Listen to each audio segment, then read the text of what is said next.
quiero recordar que esta jornada va a ser grabada, está siendo grabada ya para poder ser difundida con posterioridad.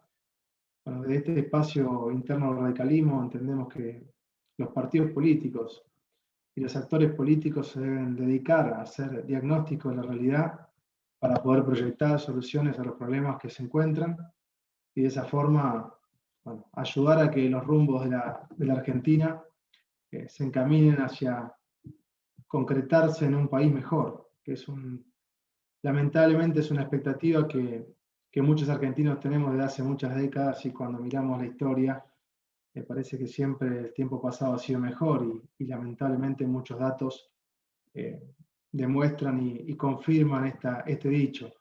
En este caso, bueno, vamos a tocar un tema que tiene tremenda trascendencia, no solo en la vida, en este caso de nuestro país, pero de cualquier país. La política energética es fundamental para el desarrollo no solo de una economía, sino de una sociedad, y en este caso tenemos un lujo de expositor, que es el correligionario Jorge Lapeña, un lujo de expositor que además es un cuadro político y técnico que tiene el radicalismo, bueno, un radicalismo que nosotros creemos que está lamentablemente vaciándose de contenido y privándose de aprovechar a un montón de exponentes que se identifican con nuestros colores y que pueden colaborar a proyectar un país diferente al que tenemos, un país mejor, un país superador.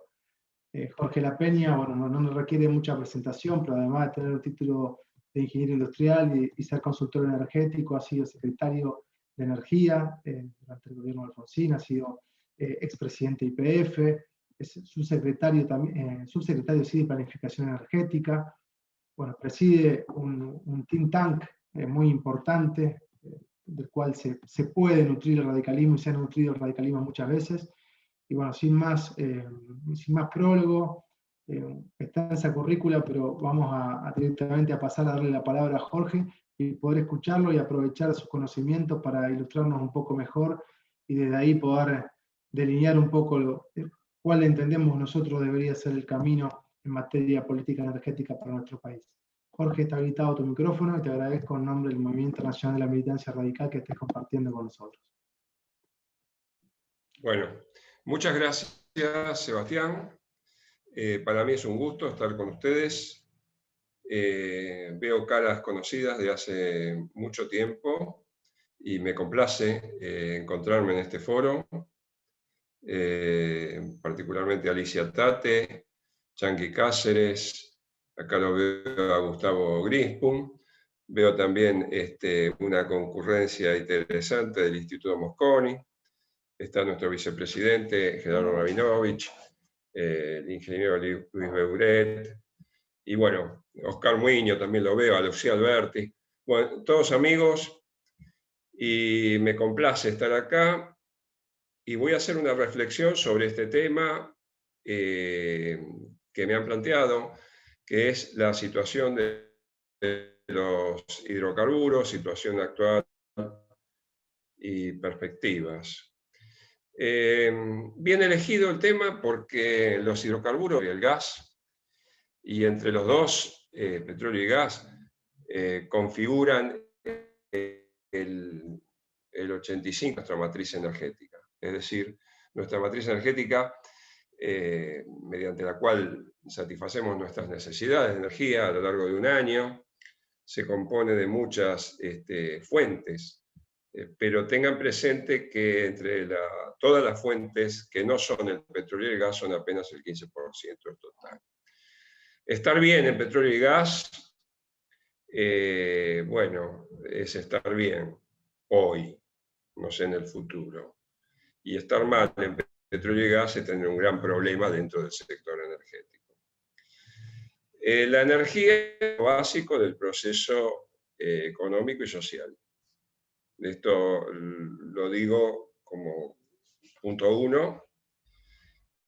Es un insumo básico, quiere decir que no existe proceso económico y social del país si no está basado en el pilar energético. Es decir, no tengo energía, no puedo desarrollarme, no puedo vivir en sociedad, etcétera, etcétera. De ahí es que, de esa premisa, podríamos sacar como conclusión que la quiebra de una empresa prestadora de servicios públicos energéticos o proveedora de servicios públicos energéticos o proveedora de petróleo y de gas es un problema para la Argentina, no es lo mismo que la quiebra de una empresa cualquiera. De ahí surge que este sector tenga que ser siempre considerado como un componente de la política, como lo es la salud, como lo es la educación y como lo son otros sectores igualmente importantes para el funcionamiento de una nación. Bueno, el petróleo y el gas. La Argentina tiene un pasado interesante en esta materia. Descubrió el petróleo en el año 1907, lo descubrió el Estado argentino, en la época, digamos, de la presidencia de Figueroa Alcorta, y a partir de ese descubrimiento, que es contemporáneo con otros descubrimientos del petróleo en el mundo, el petróleo no es un bien añejo, llamémosle. El descubrimiento del petróleo, propiamente dicho, ocurre en Pensilvania en el año 1859, o sea, 40 años antes del descubrimiento de la Argentina. Casi simultáneamente se descubrió en Rusia, digamos, en Bakú, que sería Azerbaiyán hoy. Y bueno, después empezó, digamos, a tener eminencia mayor en el consumo energético y desplazó al carbón. El carbón es en fin, es difícil de transportar, etc. Bueno, tiene un gran valor en grandes reservas, pero bueno, los hidrocarburos líquidos y gaseosos lo reemplazaron con ventajas. Y bueno, él está cumpliendo un rol, pero un rol menor frente a estos hidrocarburos, ¿no? En la Argentina el carbón prácticamente no tiene importancia hoy en día. Y bueno, ahora Argentina tiene un pasado interesante porque a partir del descubrimiento del petróleo y por, digamos, bastantes años, logró una pendiente creciente de la producción petrolera. La Argentina partió de cero en 1907 y en el año 1989 alcanzó el autoabastecimiento energético, porque la producción de petróleo y gas de la Argentina bueno, logró ser, digamos, no solo abastecer las necesidades locales, sino que eliminar las importaciones y tener saldos exportables que la Argentina conservó por lo menos por 20 años hacia adelante hasta que los perdió esa situación de país autoabastecido. Bueno, en ese lapso histórico, yo creo que hay dos elementos interesantes. Hay un protagonismo del Estado como fijador de políticas y tomador de decisiones. Y hay un protagonismo de un actor, una empresa, que es la empresa YPF, que ha sido en los hechos la columna vertebral del sistema. Es decir, YPF como gran productor de nafta, gran productor de gasoil, gran productor de gas, terminó siendo la columna vertebral del sistema energético argentino. De un sistema exitoso, porque, como digo, llegó a tener esa condición de país autoabastecido. Yo creo que ahí hay un tema que es interesante, que es la simbiosis entre un Estado que decide bien, en general bien, y una empresa que ejecuta las políticas, en general bien, llamémosle.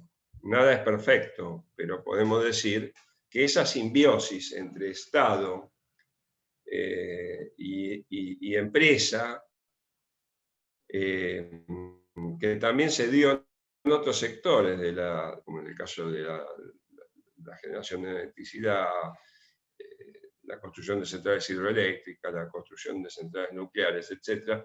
Siempre ahí tenemos esa dupla Estado decisor, fijador de políticas, y ejecución centralizada en estas grandes empresas, ¿no? Bueno, a partir del año 1990, antes de entrar en esto, quiero decir que, bueno, como ustedes saben, porque en cada uno de ustedes hay un conocedor de este siglo,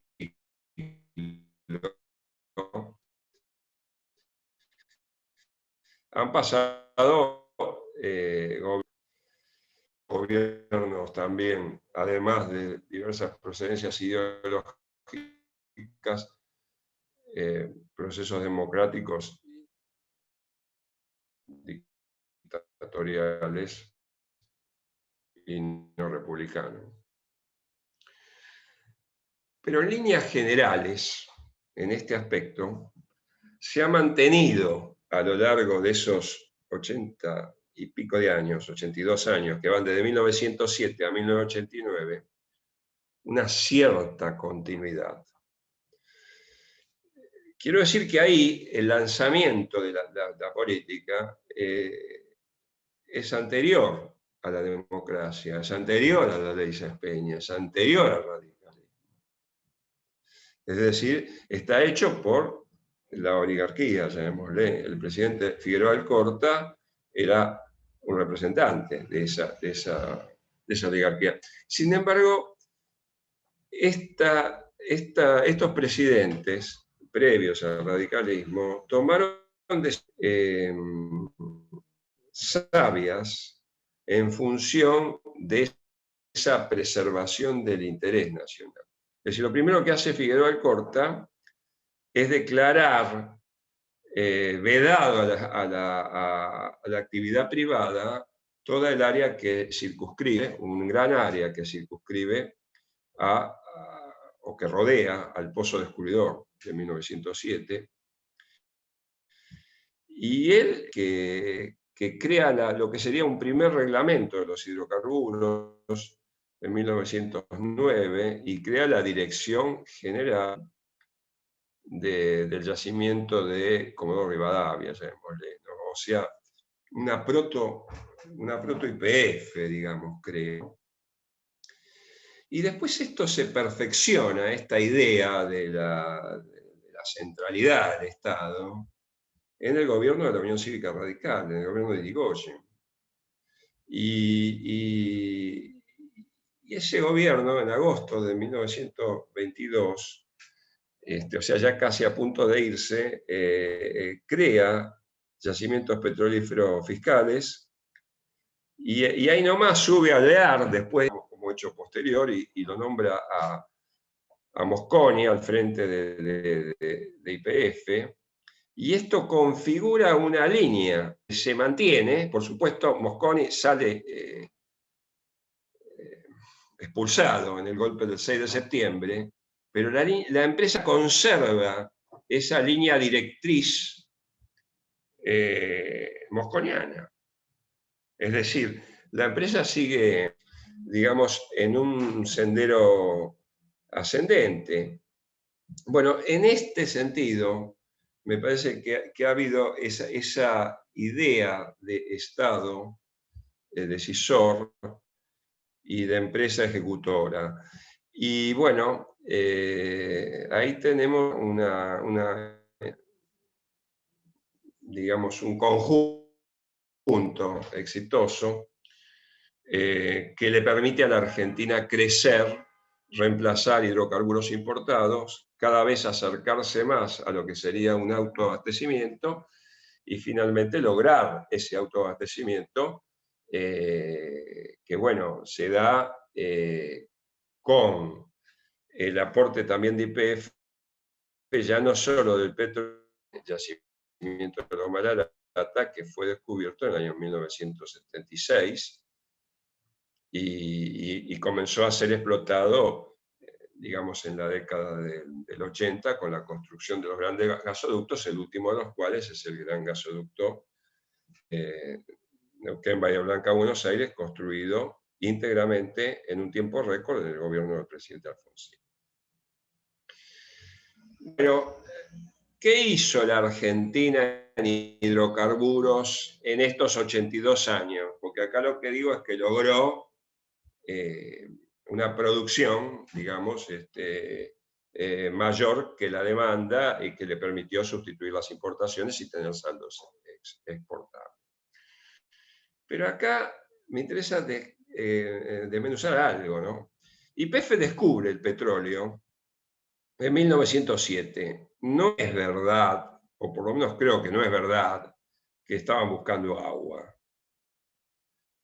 Buscaban petróleo y encontraron petróleo, porque el agua se busca de otra manera, quizá en otros lugares. Entonces, bueno, ahí hay un hecho exitoso. Agua y encontraron petróleo. Es cierto que esa zona no tenía agua, pero creo que es un éxito, ¿no? Que por eso lo pongo en perspectiva, que era lo que estaba ocurriendo en otras partes del mundo, y bueno, y se encontró. Pero fíjense que 7 años después, en el año 1917, YPF encuentra otro yacimiento petrolero distante, que es Plaza Huíncul, y se genera otro polo productor de petróleo en Neuquén. 20 años después se descubren los yacimientos de Mendoza, de Puesto Rojas y todas esas cuestiones, año 1938, y se incorpora otra cuenca productora. Luego se incorporan los yacimientos de Salta, finalmente se dejó la cuenca austral, etc. Es decir, el país va explorando, no solo consumiendo lo que descubrió otro, sino alimentando una actividad exploratoria que incorpora nuevos yacimientos para su explotación por el país. Bueno, ¿qué pasa hoy? Bueno, Argentina ha perdido el autoabastecimiento energético que había conseguido en el año 1989. Ese autoabastecimiento energético no fue un hecho momentáneo, no fue un hecho puntual, como quien dice, hice un gol. No, un gol no gana un partido. Fue un hecho trascendente que perduró durante 20 años, hasta que Argentina volvió a ser un país dependiente del exterior, en el año 1910. Entonces, ¿qué pasa en este periodo que va desde el inicio de los 90 al año 2020? Bueno, hay un cambio de la política y hay un cambio de la organización hidrocarburífera de la Argentina. Esta simbiosis entre Estado decisor y fijador de políticas con continuidad, no sin debates, pero con continuidad, da paso a otro modelo en el ese rol central de fijador de políticas. Y la idea de un YPF, columna vertebral del sistema, también desaparece porque YPF es vendida en forma urgente a los capitales externos y desaparece como empresa nacional. Primero de una forma un poco más tenue, en el año 92, llamémosle en la época de Extensoriano, y después ya directamente cuando se vende a Repsol, la empresa pasa a ser una empresa extranjerizada que habla en otro idioma que no es el argentino. Casa matriz en Madrid. Es decir, se rompe ese modelo que había sido un modelo exitoso. Dentro de eso, de esa situación que describo, la pregunta es, bueno, ¿y si el Estado ¿qué es lo que dejó de hacer el Estado? Dejó de fijar la política. La política petrolera, por una política que es vendo todo. Esa política está fijada por el Estado y el Estado que presidió el presidente Menem. Esa es una decisión del Estado argentino que el presidente Menem la habrá tomado pensando en que el 50% de los argentinos lo acompañaba por lo menos con el voto. Pero lo que dejó de hacer el Estado es de fijar la política energética, de fijar qué es la prioridad. Algún ejemplo.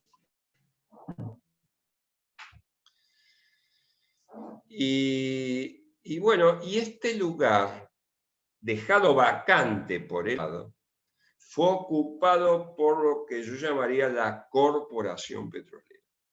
Es decir, las reglas, el qué hacer, lo empieza a definir el propio conglomerado productor, que en definitiva fue el que se hizo de los yacimientos de YPF, o los yacimientos que dejó YPF. Bueno, esta simbiosis de no Estado protagonista y fijador de políticas, la corporación petrolera, ha dejado un vacío, y ese vacío se puede ver esquemáticamente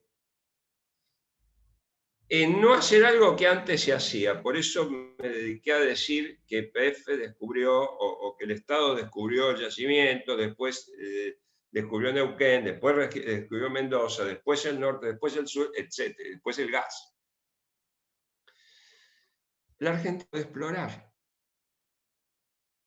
Al dejar de explorar, dejó de descubrir nuevos yacimientos de petróleo y de gas.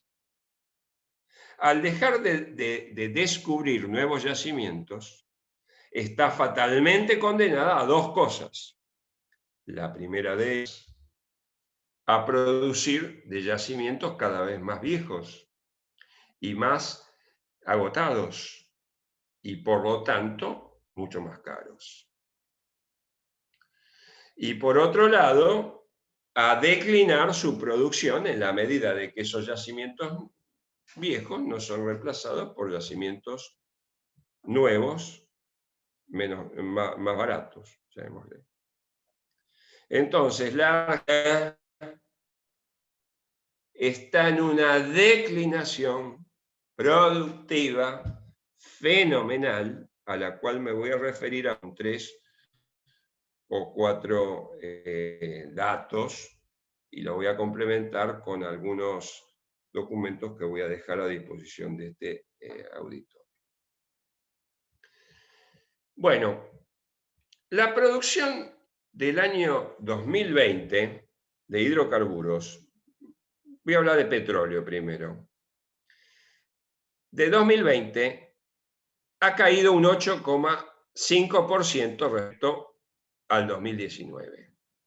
Tener una caída del 8 y pico por ciento es una caída importante. Podemos atribuir a la pandemia,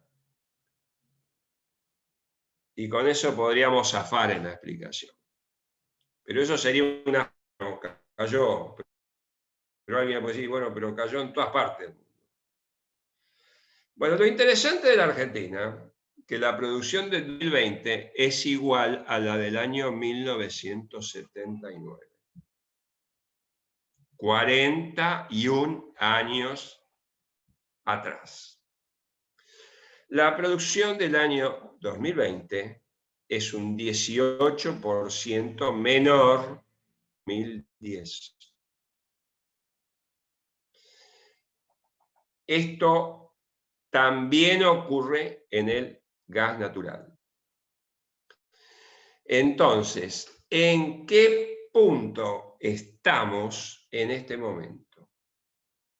En una peligrosísima deriva negativa,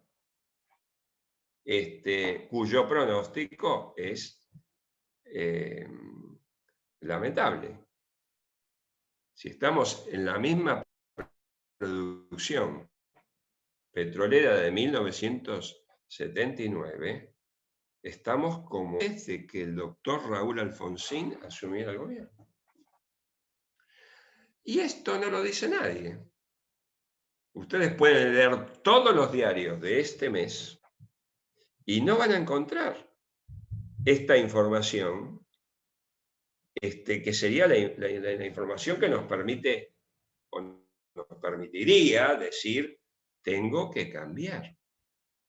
Porque si sigo así, el país cada vez crece más en población y en requerimientos, porque el parque automotor aumenta, etc. Y nosotros estamos como hace 40 años.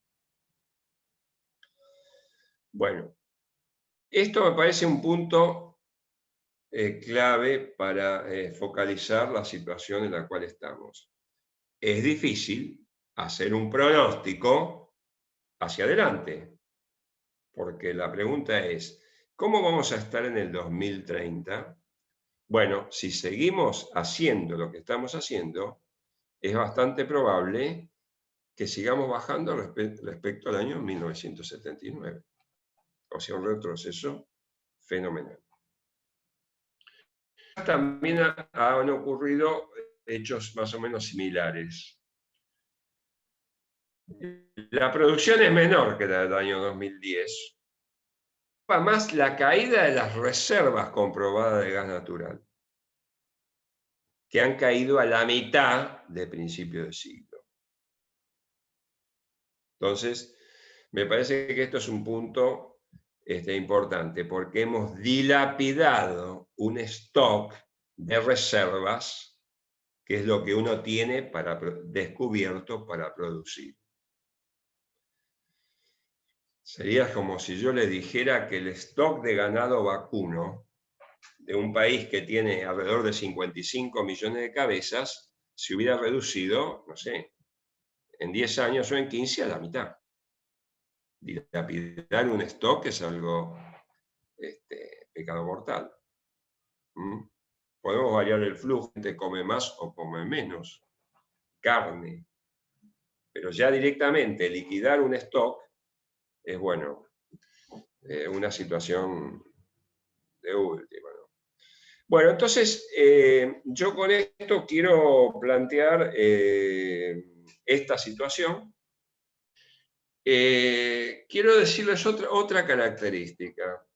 La Argentina del siglo pasado era una Argentina de petróleos nuevos, descubiertos en este proceso iterativo, llamémosle, y gas relativamente baratos. ¿Qué es un petróleo y gas barato? Bueno, el gas, que es nuestro hidrocarburo más importante, desde la entrada de Loma La Lata, tenía un precio del orden de $1 el millón de BTU. Esto fue el precio de la década del 80, en la época del doctor Alfonsín, y también se mantuvo en la época de Menem, digamos. Bueno, ahora, en la época de Macri, el gas le fijaron un precio de $7,50.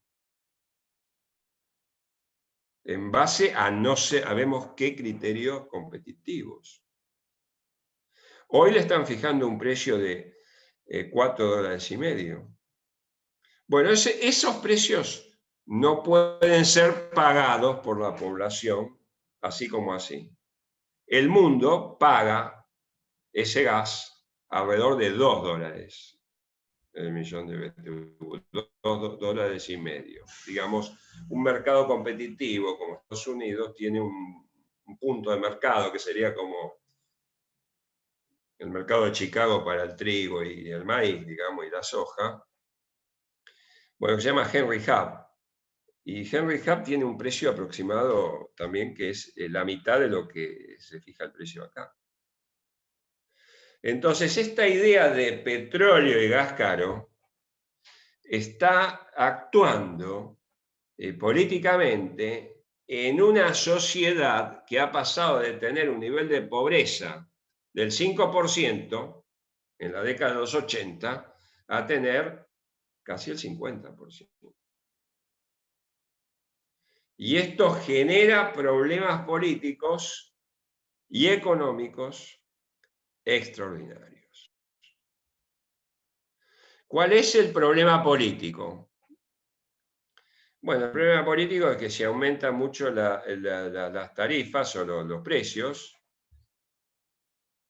pierden las elecciones los políticos. La política se ha especializado en la Argentina en ganar elecciones. Un político exitoso es el que gana elecciones, no el que gobierna.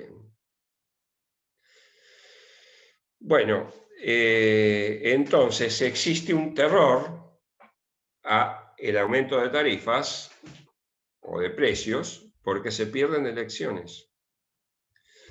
El remedio que le encontró la Argentina es subsidiar con la plata que no tiene la Argentina, porque de lo contrario se pierden las elecciones.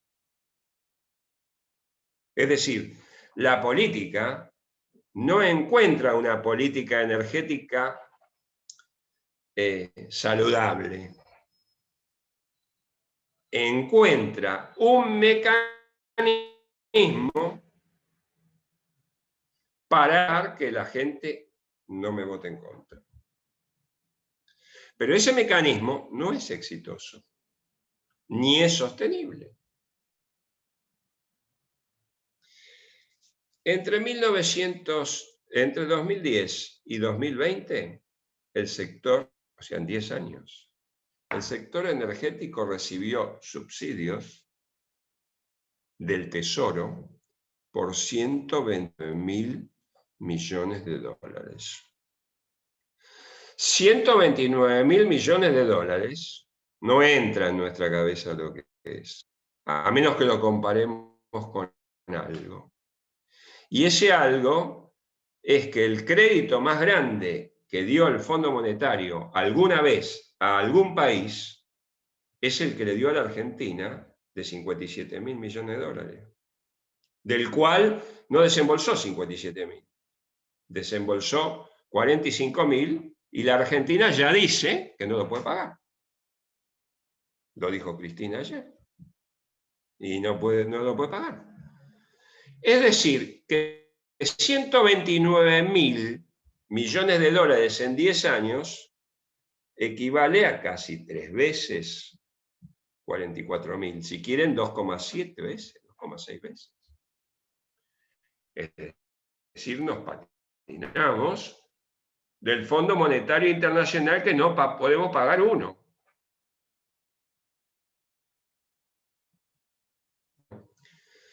Esto descuajeringa toda la macroeconomía argentina. El Estado tiene que emitir.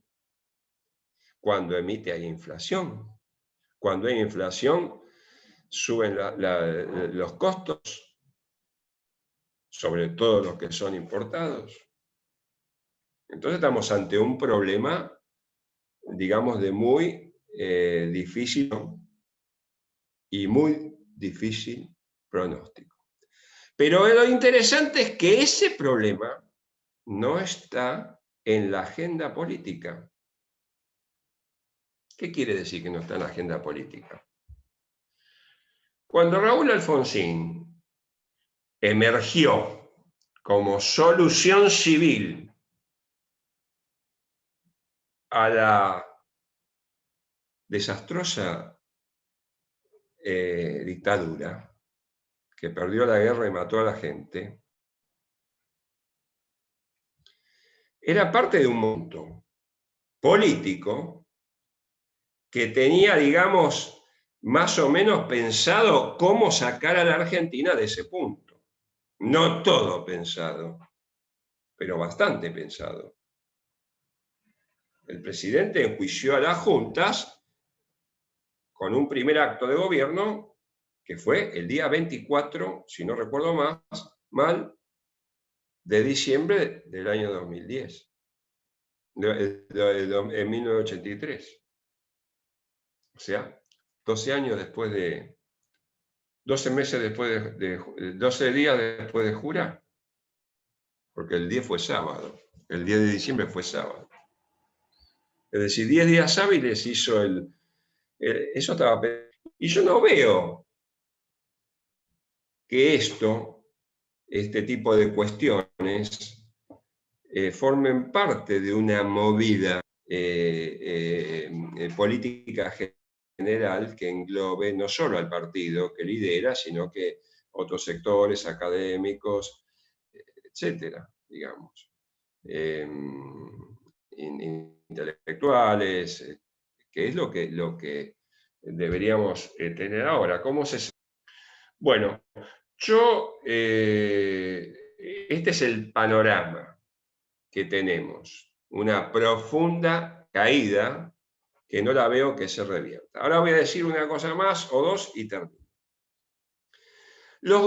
Como no se explora, no se descubren nuevos yacimientos. Como no se descubren nuevos yacimientos, como dije, estamos obligados a sacar menos cantidades de los yacimientos existentes. Esto es cada vez más caro. Esto se asimila a extraer el jugo de un limón. Al principio lo aprieto con la mano y sale.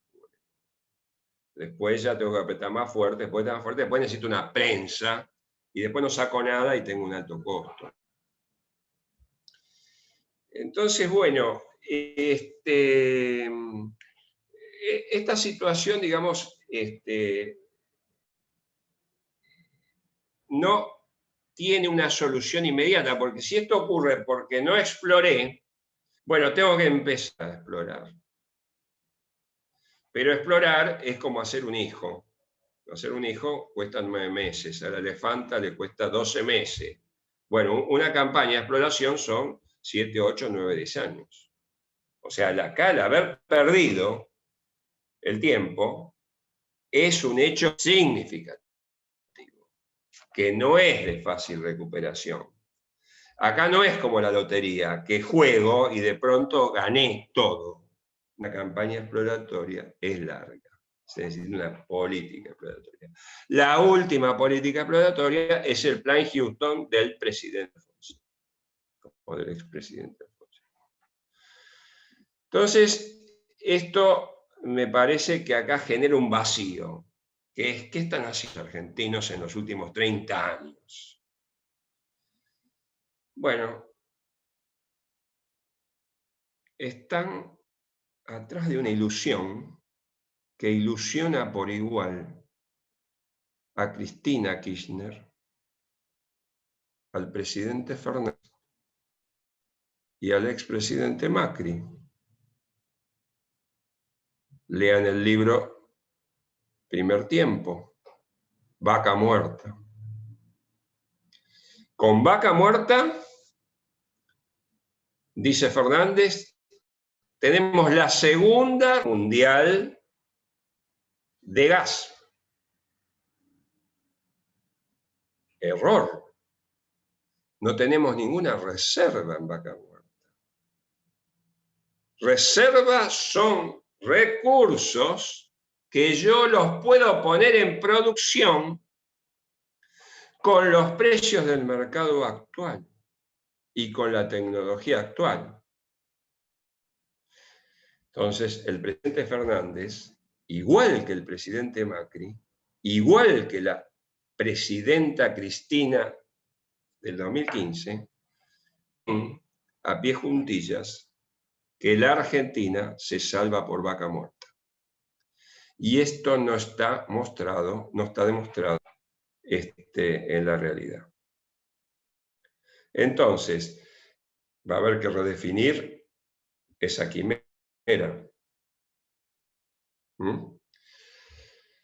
Bueno, no veo una salida interesante a partir de esta equivocación en la cual caen los gobiernos del siglo XXI.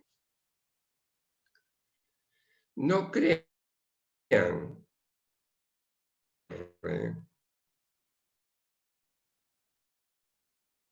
no es que la UCR es lo contrario a la equivocación. El territorio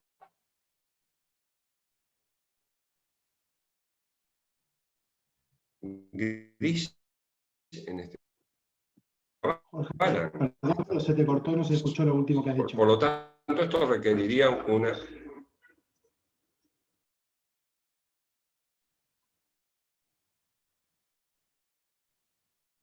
¿Se escucha?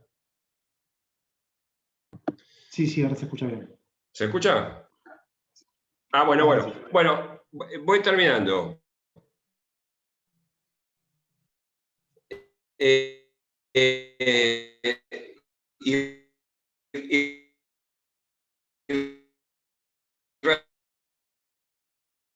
Por ciento de todo, igual, y esto se plantea así. Ahora, termino diciendo esto. El mundo está en un proceso de revisión o de transición energética a una situación de consumo de petróleo y de gas que compatible con la lucha del cambio climático. Esto implica reducir emisiones con un horizonte de largo plazo de, digamos, 30 años hacia adelante. O sea, en 30 años necesitamos modificar esta... Y termino diciendo que la Argentina no tiene un plan energético estratégico que nos muestre cómo vamos a lograr este objetivo que estoy planteando.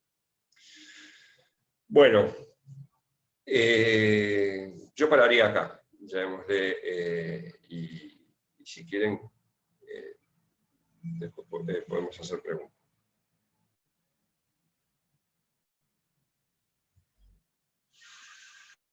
Jorge, la verdad que clarísima tu exposición. Ahí en la casa donde estás, que está conectado actualmente a internet, un televisor haciendo streaming o algo, sugeriría si lo pueden apagar porque hay momentos donde se ha perdido tu conexión. Y yo estoy en la misma acá en este lugar porque me pasa lo mismo, la conexión de internet en Argentina es pésima en todos los puntos del país, y bueno, Buenos Aires y Santa Fe no son excepción. Una pregunta que hace el correligionario Ricardo Fernández de San Lorenzo es si nos podría dar tu opinión sobre la ley de biocombustibles y sobre la prórroga que se está tratando en este momento. Bueno, el Instituto Mosconi sostiene que hay que dar una prórroga porque la ley vence en mayo próximo, sí, desde acá a 60 días. Y es una ley vigente del año 2006. Nosotros nos expedimos en octubre pasado diciendo que debe darse una prórroga de 1 o 2 años y en ese lapso, en todo caso, discutir una nueva ley de biocombustibles de una forma amplia. Con esto quiero decir que no me parece suficiente el proyecto que hemos conocido, digamos, promovido por algunas, o las fuerzas vivas, o, digamos, de algunas provincias, que fijan cupos distintos a los actuales, etc. Es decir, creo que hay que prorrogar la ley. El gobierno debe fijar los precios para que las empresas productoras no la quiebra, que van a la quiebra porque le han congelado los precios en una forma que es ilegal, que no han cumplido con la ley. Y bueno, y después de ese lapso, digamos, de prórroga, en ese lapso de prórroga, digamos, discutir en forma abierta un nuevo régimen para los biocombustibles.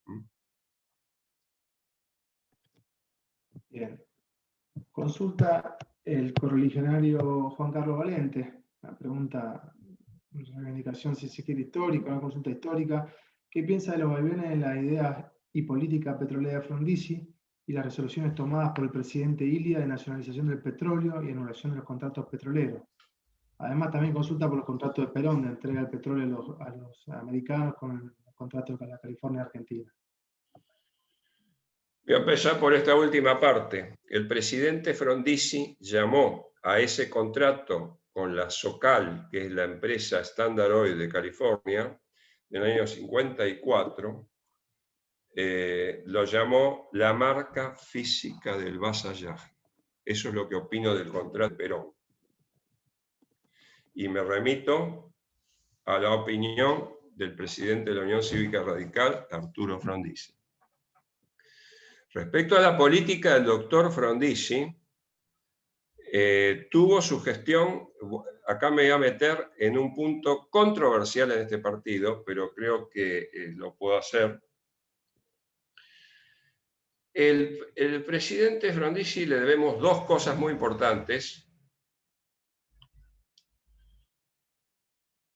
Yo vengo de familia de la UCRP, o sea que vengo del otro lado, pero bueno, era chico en ese momento. Pero estos temas los estudié después en mi especialización energética.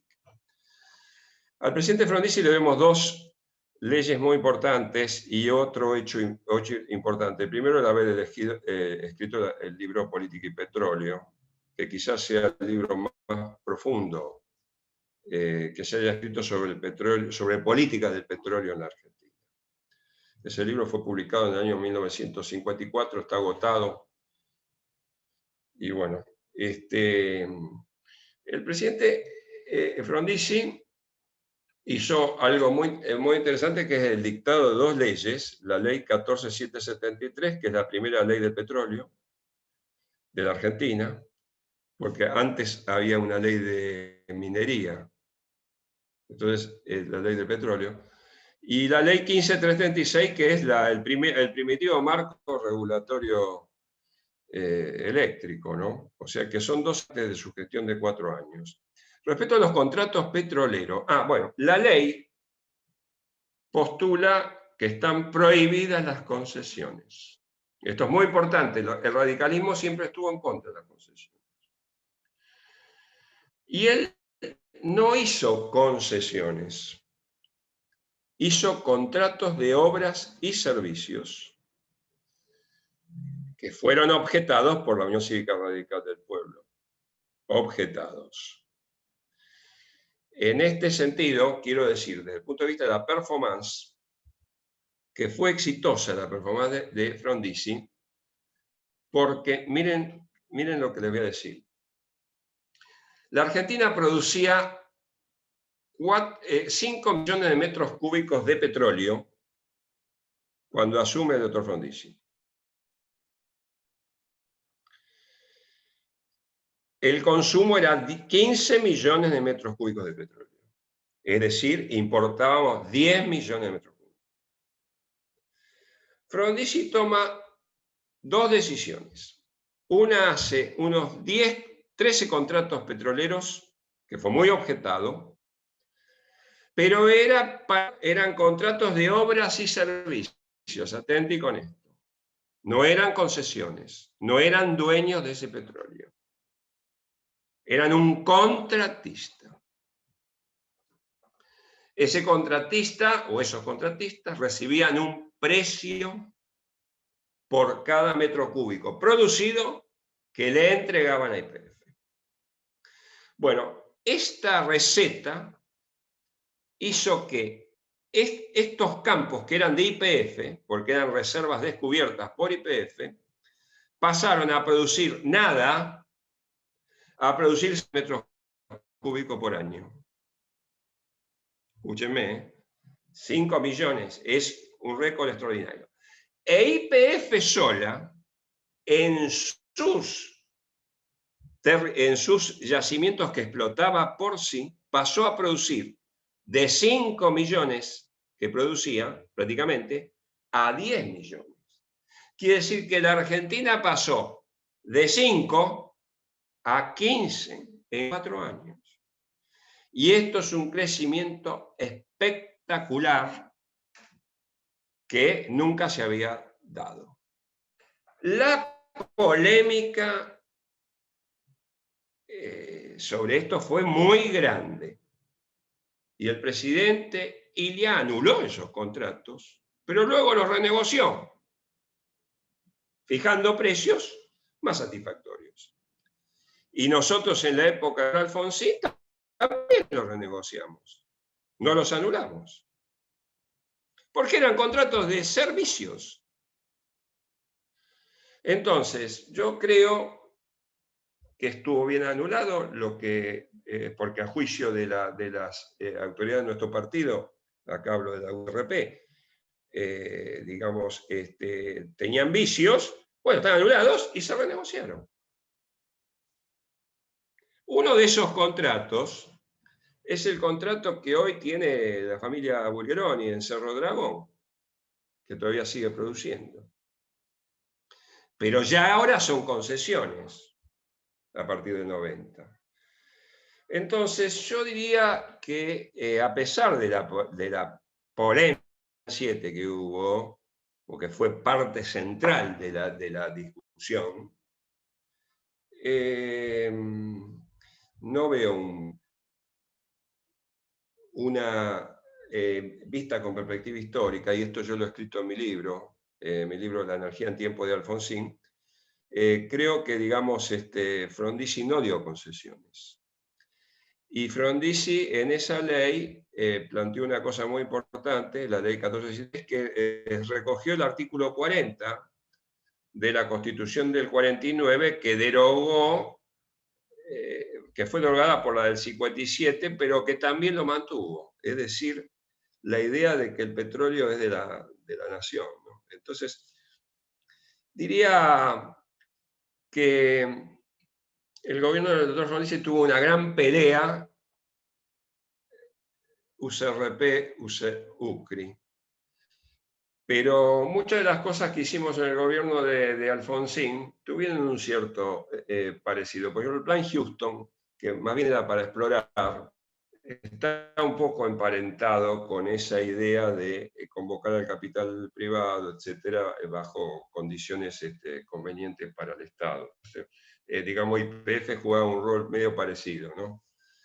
Así que bueno, con esto contesto en general, o sea, no anatematizo la gestión petrolera del doctor Frondizi. Jorge, te traslado una pregunta del correligionario Gustavo Kugler, tema que desconozco, pero Sí. quizá vos nos puedas guiar un poquito. Pregunta por qué se exporta gas a Chile desde Neuquén. Bueno, se exporta, la Argentina no está en condiciones de exportar, exporta a Chile en verano. Digamos, son exportaciones ocasionales. Acá el corazón de la demanda de gas es en invierno. Nosotros no nos, digamos, es para, nosotros ahí en invierno no a Chile ni a ningún otro lado. Es más, importamos con gas natural licuado. Y en vez de importar mayor cantidad de Bolivia, que es nuestro proveedor natural, con el cual estamos interconectados desde el año 72, con el primer contrato que se ha hecho, y siendo Bolivia un país mediterráneo, bueno, estamos importando más gas licuado gas natural licuado que otra cosa. Pero digo, las exportaciones a Chile son en verano cuando sobra. Nada más. La Argentina en este momento es deficitaria y importa una muy importante cantidad de gas sobre todo en el invierno, y ahora tienen que traer de vuelta el barco que había despedido Macri. En el año 2018 despidió el barco sin ningún estudio que lo justifique. Y ahora lo tiene que traer de vuelta. Quiere decir que Argentina está conviviendo con este problema, que es la caída de la producción y el aumento de la demanda. Jorge, te traslado otra pregunta del correligionario Valente de Dolores, te pregunta qué pensás de la entrega de YPF a Repsol con exportación libre de nuestro petróleo que se llevaban los españoles, y yo agregaría, ¿y qué pensás vos después de la reestatización? Y una cuestión un dato que me ha quedado, una charla con un correligionario economista hace muchos años cuando era parte de la Juventud Radical, que nos comentaba en un encuentro que la cantidad de petróleo que se extraía era determinada a través de una declaración jurada. Esto nos lo comentaba hace unos 20 años atrás. ¿Sigue siendo igual? Esto lo dejo ahí para que hablan de la exportación del petróleo. ¿Cómo se computa hoy? ¿Cómo se mide? Bueno, mira, puede ser que haya algún problema de la declaración jurada y ese tipo de cosas, pero me parece que eso no debería estar fuera del control de lo que sería el Estado, porque la ley dice que en definitiva el que tiene que autorizar las exportaciones es el Estado Nacional, el Poder Ejecutivo. Entonces, evidentemente, si se manejan con declaración jurada, está bien, pero si esa declaración jurada están falseadas o no son inspeccionadas, bueno, eso habrá que ver. Y todo es posible, todo es posible, porque el Estado está vaciado. Ahora, lo que me interesa es la pregunta anterior. ¿Qué opino de lo de Repsol? Es un desastre. Ahora me tienen que preguntar qué opinan de la primera, digamos, venta de YPF, la del 92-93, en la cual se hizo cargo Extensor. Otro desastre, que nada más preservó que la empresa se extranjerizara porque ya no tiene jurisdicción en Nueva York, cotiza en la bolsa de Nueva York, los que compraron las acciones son inversores externos, quiere decir que se desnacionalizó ahí. Pero tengo que reconocer que la desnacionalización, que era el secreto, YPF era nacional y estatal. Y ahí a partir de ese momento dejó de ser estatal, pero además dejó de ser nacional. Es más, si hay un litigio se dirime en Nueva York, como ustedes habrán visto. Eso es Menem de la primera época, Menem Cavallo de la primera época, que tenía una virtud dentro de ese gran error estratégico, porque si la empresa es de inversores extranjeros, los inversores extranjeros no les interesa la cuestión estratégica energética argentina. Bueno, esa es la decisión del primer Menem con el primer Cavallo, o con Cavallo, sí, con Cavallo. Bueno, ¿qué pátina tenía eso? Que la gerencia era argentina, pero la gerencia no puede hacer algo distinto al interés del dueño, que son los tenedores de las acciones. La Argentina se quedó con un 20% del capital, es decir, se quedó en minoría con gerentes que hablan castellano. Bueno, eso ya fue estratégicamente desastroso y rompe todo lo que yo dije. Esa columna vertebral la rompe. YPF empieza a ser la empresa de los accionistas extranjeros. Ahora, ¿qué opino de la del 98? Bueno, el desastre ya elevado a la enésima potencia. Porque ahí le vendieron ese 20% restante que le quedaba al Estado, aproximadamente, se lo vendieron a Repsol, una empresa que no existe, o que no existía. Repsol era el ex Instituto Nacional de Hidrocarburos de España, que es como decir la subsecretaría de hidrocarburos de la Argentina, ni siquiera una empresa.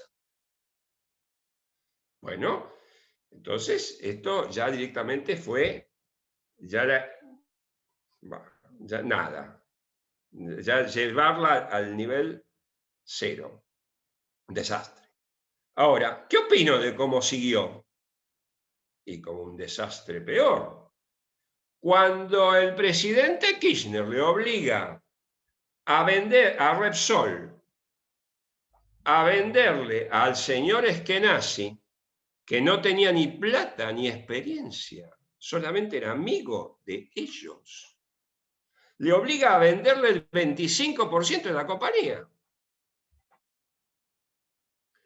¿Cómo venderle 25% a un tipo que no es del área, que no sabe y que además no tiene plata? Porque cualquiera de las tres condiciones que tuviera, ya sea que subiera mucho o que tuviera mucha plata, podría justificar vender un 25% para capitalizar la empresa. Pero no, le vende a un amigo del presidente. Y ahí viene un desastre, que es cómo paga el amigo. Bueno, el amigo paga así, con las ganancias de YPF, de un mercado regulado por el Estado. Esas ganancias se distribuyen y el señor Eskenazi, con la parte que cobró, le paga a Repsol lo que le compró. Y de paso, Repsol cobra las utilidades en forma proporcional a su 75% de propiedad. Esto es un vaciamiento de la empresa. Es decir, tengo que repartir todo lo que gano para que él me pueda pagar. La empresa queda liquidada. Después viene la estatización. Antes de irse, el señor Brufau, que era el presidente de Repsol, dijo: el futuro de la Argentina es Vaca Muerta, que está en Neuquén. Explotar Vaca Muerta requeriría, dijo en aquel momento, 29.000 millones de dólares. Un valor dibujado. Pero mucho, 29.000 millones. Y dijo, Repsol no los tiene, pero está buscando socios que pongan esa plata. Entonces, lógico, si Repsol está vaciado. Y en esa está el germen de lo que después todos repitieron, todos los presidentes que se sucedieron desde ese 2010 hasta hoy. Cristina, Macri, Fernández. Nos salvamos por Vaca Muerta. Y cuando se hace la estatización, lo primero que hacen es contratar al señor Galuccio, que es un gerente de una empresa que se llama Schlumberger, cuya especialidad es perforar pozos ahí. Y viene y perfora todo. Con plata prestada. Y esa plata prestada, que asciende a una deuda de 8.000 millones de dólares de YPF, hoy no se puede pagar ni vendiendo la empresa YPF. Es decir, estamos persistiendo en el mismo error. O sea, de una equivocación que no logra un punto fijo para decir, bueno, parto desde este punto, ¿no? Entonces, bueno, con esta pregunta, ¿no?, contesto. Lo que se viene haciendo, digamos, es todo lo contrario a lo que hicieron los presidentes Figueroa Alcorta, Irigoyen, Alvear, etc. Están haciendo lo contrario. Y los resultados son contrarios a lo que tuvieron ellos.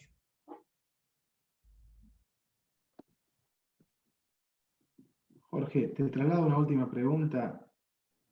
Si fuera designado secretario de Energía actualmente, ¿cuáles son las primeras políticas que pondrías en marcha y cuáles son las políticas más importantes que trataría de desarrollar? Bueno, mira, en petróleo trataría de recuperar la idea de la exploración petrolera. Es decir, el mar y las cuencas tradicionales. El sector, la Argentina no está explorada del todo.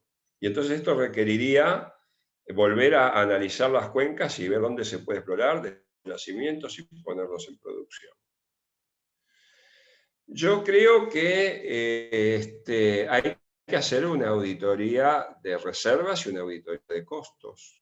La idea de que no sabemos, tenemos la empresa YPF y no sabemos cuál es el costo real de la producción de gas de la Argentina de cada yacimiento, me parece que no se sustenta. Entonces me parece esto por un lado. Por otro lado, tenemos que tener un plan energético y decirle a la Argentina hacia dónde vamos. Y en este sentido necesitamos hacer esa maniobra de lo que sería la transición energética, que es pasar de una matriz 85% basada en el petróleo y el gas a una matriz que sea más amigable con el medio ambiente hasta obtener la neutralidad de emisiones. Esto requiere un plan energético, poner un equipo, una masa crítica, de materia gris, para elaborar hacia dónde vamos. Lo otro es tenemos que fijar bien los precios. Fijar bien los precios tiene que ser un acuerdo con economía. Fíjense, tener un precio congelado en un país como España, cualquier tarifa, no es un problema. Porque la tarifa está en euros o en dólares, y tenerla un año congelado, ¿qué es? Tener la misma tarifa que el año pasado. ¿Cuánto se puede haber depreciado el euro en un año? 2%, 3% respecto a la otra moneda, o el dólar. Ahora, en la Argentina, tenerlo congelado con una inflación del 50%, mandás a las empresas a la quiebra. Ahora, esto tiene que ser una maniobra, digamos, concertada con el ministro de Economía, en una especie de transición en la cual todos se dan algo. Yo creo que alguna parte de los precios tiene que estar regulada. Es decir, fijar el precio conforme a costos para que la gente lo pueda también pagar. Herencia. ¿No es cierto? Bueno, yo creo que hay varias cosas que son de tipo estratégico, algunas, y otras serían más de tipo táctico, del que hacer todos los días. Pero voy a decir una, por ejemplo, que no es de esto. En el año 2023 vencen todas las concesiones hidroeléctricas que se dieron en el gobierno de Menem. Las centrales hidroeléctricas no se hacen más en la Argentina desde que desapareció Hidronor y desde que desapareció Agua y Energía. Bueno, las concesiones vencen porque han pasado 30 años y el contrato dice que a la finalización de este plazo tienen que volver al concedente. Quiere decir que el Chocón, Piedra del Águila, Alicura, etcétera, que son las grandes centrales, vuelven al Estado. El Estado tiene que reorganizar eso para poder gestionarlo de otra forma. No volver a contratar el primer empresario que pase por la esquina, porque nos va a ir mal. Entonces me parece que, bueno, que hay un menú de acciones que hay que tomar y, bueno, con esto te contesto un poco en general, ¿no? Muchísimas gracias, Jorge. Te quiero agradecer nuevamente en nombre del Movimiento Nacional de la Militancia Radical. Muy clarificadora tu exposición y tus respuestas. Y bueno, esto nos sirve a nosotros para tener una mirada un poco más ajustada a la realidad de lo que está pasando en el campo de la materia energética y específicamente el tema de hidrocarburos. Y bueno, y espero que esta conversación que hemos mantenido se pueda reeditar en el tiempo, porque estamos convencidos que si no hay una planificación energética en nuestro país, no puede tener una planificación que nos lleve hacia el desarrollo de ningún punto de vista. Le voy a pasar... Les agradezco mucho. Te escucho, Jorge. Solamente que les agradezco mucho la atención y quería decirle que lo que he dicho está en un breviario, digamos, que, bueno, que yo te envié y a quien lo solicite se lo puedes enviar. Y adjunto también, te he adjuntado, Sebas, el anuario de hidrocarburos en 2020 que hizo el Instituto Mosconi, que es un documento ya un poco más denso, que tiene unas 40 páginas y tiene toda la información que yo más o menos he esbozado acá, de subsidios, de producción, etcétera, está en esos cuadros, y sería interesante que quienes lo requieran se les envíe por mail o por WhatsApp. Está a disposición, yo ya tengo la información, así que Correligionarios, el que la quiera me contacta por el medio, por Facebook, por WhatsApp, con mi teléfono, y yo le hago llegar la documentación que me acercó Jorge, para que puedan refrescar un poco la información que nos dio, profundizarla. Así que muchas gracias de vuelta, y voy a pasar la palabra ahora